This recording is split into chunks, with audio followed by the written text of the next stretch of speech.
So the problem with being spiritual but not religious, like saying that, is basically that stems out of an unresolved trauma with the church or a church or some sort of religious organization run by people who the people did you wrong, or the people did something about the people in that organization hurt you, and you made that mean something about God, about source, and about all of creation.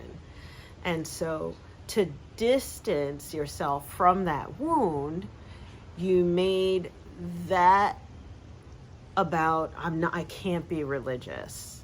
I'm not one of those, right? I don't know what happened to you. But the problem with that is that you're basically putting source and all of creation within a box that's defined by that pain, and that pinches you off from your ability to truly manifest what you desire at the fullest levels of abundance. Essentially, being spiritual but not religious is a lack mindset, and we need to talk about it. I'm Sensei Victoria Whitfield from strategicmeditation.com, where I help impact-driven entrepreneurs and leaders like you, professionals, to ground and clear their energy. It's my joy to help you increase your energy so you can increase your income and impact out there in the world, because I believe that when you feel better, you do better, right? And when more good people like you feel better and do better, they make good money as a result of doing more good in the world. And if that's something that you stand for, make sure that you like and subscribe here on YouTube. Hop on my newsletter list so that you get your love letters every week with my special commentary that I don't go into in the videos or anywhere else. And we are currently working through a chapter by chapter study of Napoleon Hill's book, Outwitting the Devil, Secrets to Freedom and Success. It is the sequel to his famous book, Think and Grow Rich. We're on chapter 7, The Seeds of Fear. And this book is so powerful because it's for those of us who struggle to get in our own way. This book is for you if you already know what's the right thing to do. You already know how to get things done. You know, but you're still not doing it because you're getting in your own way.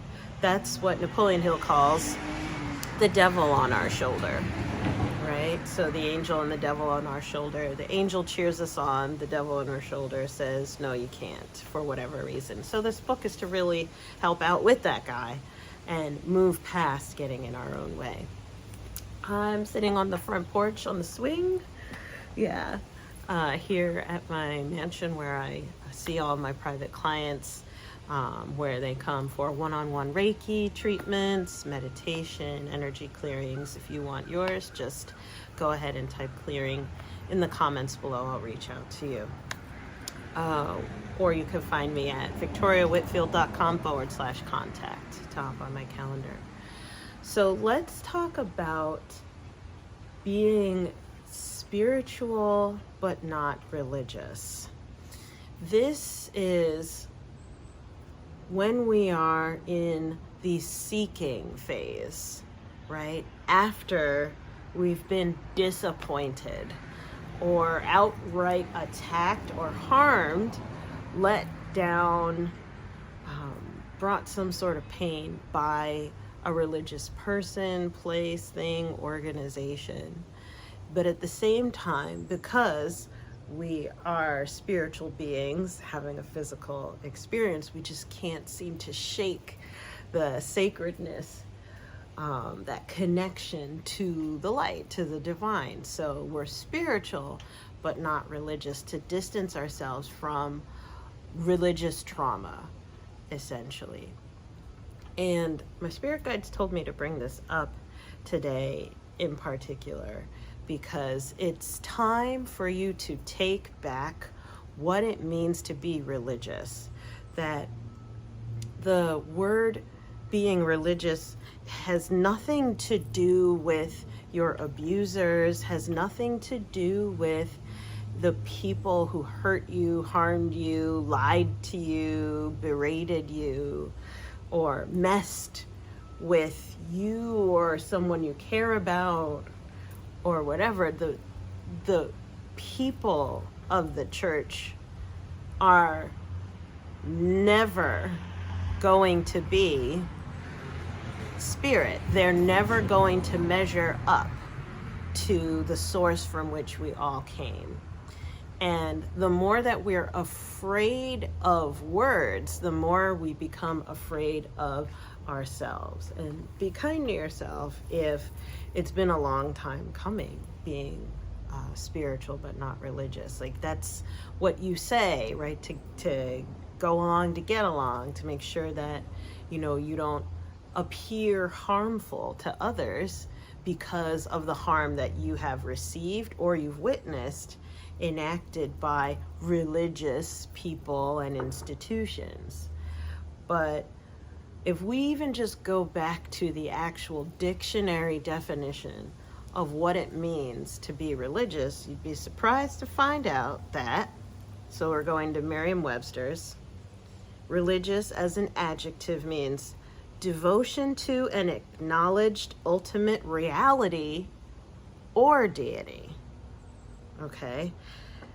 Of or related to or devoted to religious beliefs or observances, scrupulously and conscientiously faithful, such as fervent.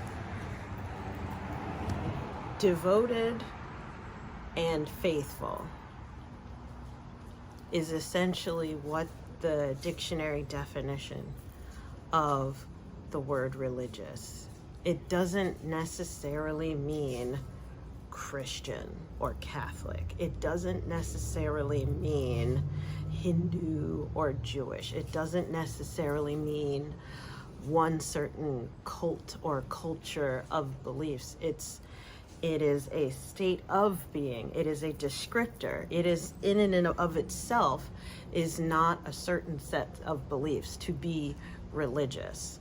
That's the denotative definition. Of course, there's a difference between denotation and connotation.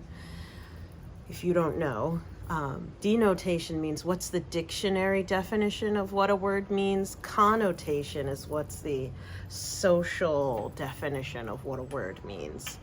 And most of the time when we as individuals go for the I'm spiritual but not religious description, it's because we are struggling with the social connotation of what being religious means. But that's because socially, right, social meaning people, interpersonal relations, socially something traumatic and profoundly negative has happened that stole the initial denotative purity of being fervent and devoted to an ultimate reality, something, having deep belief in something. That pure denotative definition was stolen by crappy people, bad people doing bad things. And my spirit guides are telling me to encourage you, kyo dakeva, just for today, as we say in Reiki or in Japanese, right? Just for today. Take back what it means for you to be religious. Like, you could be religious not just about spiritual stuff, but religious about brushing your teeth every day. That this word doesn't have to have power over you. The same way that those people, whoever they are, I don't know what happened, right? The same way that those people and those organizations do not have to have power over you. The word belongs to you. You are the conscious creator. You are still connected to source, to the light. You are still pure and clean and open and have all power. Do not have fear, right? One things I love about scriptures that the phrase no fear or do not fear or fear not, like to be without fear essentially, is in there over 365 times. I think it's 366, one for every single day of the year. The less fear you can have, the more empowered you are as an individual. So if you've been struggling to manifest something or struggling to move forward in your life and business, it could be a fear of being devoted, a fear of being fervent, a fear of being faithful, committed, essentially, rather than just being lukewarm as spiritual but not religious, trying to appear as harmless as possible because of your own traumatized past. My spirit guides are saying it's time we brought this up so that this fear can be released and you step into a new level of clarity, whatever that means for you. I'm not here to tell you that one religion is better than the other. What I'm here instead to tell you is that being religious is good. It is essentially good to be faithful and devoted, fervent and passionate, because that's what being religious is. It's not about harming others or dominating others or criticizing or bringing any sort of pain. It's about opening up and throwing your whole self into something. I don't know why my spirit guides are saying it's time for you to open up and throw your whole self into something, and that it's related to you being religious as opposed to shrinking away from it. Comment below, you tell me, why is Spirit bringing this up for you? With that, I'm going to read the passage from Outwitting the Devil by Napoleon Hill. And again, this is about secrets to freedom and success, is what he's talking about. And many times, people's belief in themselves is limited because they limit their belief in God. They limit their belief in source and in reality to be able to take things to the next level. Yeah. With that, let's read.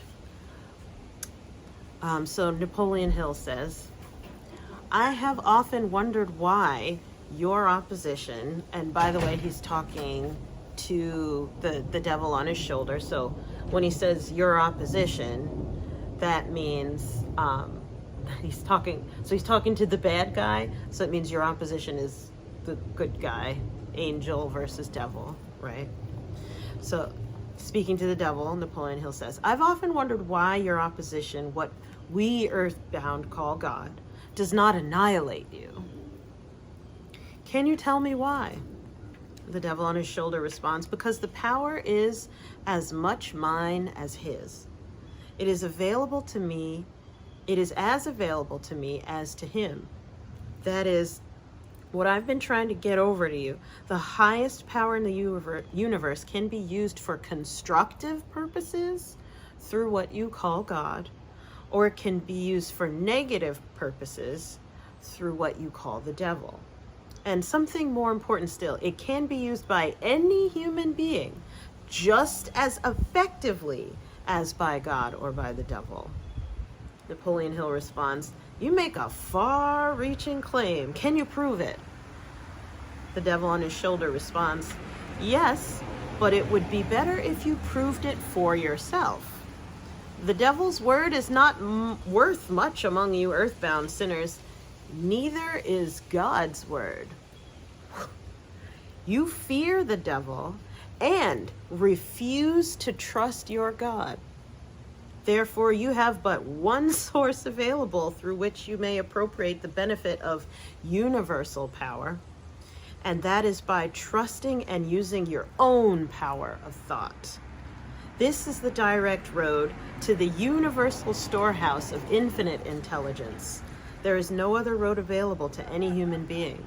So Napoleon responds, why have we earthbound not found the road to infinite intelligence sooner? The devil on his shoulder responds, because I have intercepted you, and I led you off the path by planting in your minds thoughts which destroy your power to use your minds constructively. I've made it attractive to you to use the power of infinite intelligence to attain negative ends through greed, avarice, lust, envy, and hatred. Remember, your mind attracts that which your mind dwells upon. To divert you away from my opposition, I only had to feed you on thoughts helpful to my cause. Napoleon responds, if I understand what you're saying, you're admitting that no human being need fear the devil or worry about how to flatter God. And the devil says, that is it precisely. This admission may put a crimp in my style, but I have the satisfaction of knowing it may also slow down my opposition by sending people direct to the source of all power. Tying this back to being spiritual but not religious, Napoleon Hill, in his artistic conversation with the devil on his shoulder, brings up a really intense point that we may be afraid of the devil or afraid of failure, of evil, of pain, but on top of that, we refuse to trust God. So we're afraid of negative power and refuse to trust positive power. So what the heck is left is our own ability to think and to be decisive and to choose which way we're going to go. Angel or the devil on the shoulder, right? So with this spiritual but not religious phenomenon, this is where we are kind of hiding behind the fact that we believe in Source, but we don't trust Source. And that dilutes our effectiveness. That steals our ability to be powerful. Because Source is such a powerful force behind all that is, right? Positive energy is so energizing, it's filling, it's vivifying, it's rejuvenating, right? And negativity is so draining. So it's super important to be able to tell the difference of, am I just saying that I'm being am I just saying that I'm being spiritual but not religious because I'm afraid to trust God, even though I believe in my Creator existing? Like, I'm not quite there yet. Let's look at what the tarot is for the week. Page of Fire as a challenger. So this is fear of taking action. So the message from the tarot is that the reason why you're not taking action is because you do not trust that it's going to work out, essentially. Could it be because of that fear of being devoted is causing you to hold back? With that being said, let's move through that with a really beautiful meditation. So really fast as they start the landscaping, head to the app. Our meditation tracker is for October of 2025. The meditation of the week is the jewel is in the lotus. It's 24 minutes. That meditation, life is lifing, so super fast. When you do, the jewel is in the meditation, the jewel is in the lotus on our school app. That's going to help you shift back into a state of trust and see that your pure light is still there for yours, still there for you to claim. So I've got to run, obviously, because they're starting to do some landscaping here, but I thought I'd share some nature with you. Mwah. Comment below what comes up for you hearing this about being spiritual but not religious. Make sure that you put that in the comments below. Send me an email back at team@victoriawhitfield.com. Would love to hear from you. And we'll see you in the next one. Whoa, bye for now.